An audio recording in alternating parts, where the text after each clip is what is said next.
2026 Chevrolet Matiz shok nomi bilan yana sahnaga qaytdi va bu kichkina mashina ko'pchilikni hayratda qoldirishga tayyor. Bir qarashda u shahar uchun oddiy va ixcham avtomobil bo'lib tuyuladi. Lekin chuqurroq qaralganda, Matiz har doimgidek o'z sinfida muhim o'ringa ega ekanini isbotlaydi. Bu model ilk bor 1990 yillarning oxirida taqdim etilgandan beri arzonligi, tejamkorligi va qulayligi bilan millionlab haydovchilar ishonchini qozongan. 2026 yilgi talqinda esa Chevrolet eski afsonani zamonaviy ruh bilan uyg'unlashtirib, yangi avlod Matiz'ni yanada jozibador qilgan.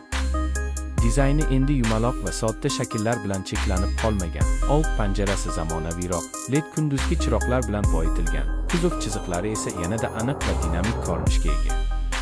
Yon tomondan qaralganda ixcham o'lchamlar shahar ko'chalarida oson harakatlanish uchun juda qulay ekanini darhol sezdiradi. Orqa qismi ham yangilangan bo'lib, yoritish elementlari kengroq va zamonaviy uslubda ishlangan. Salon ichik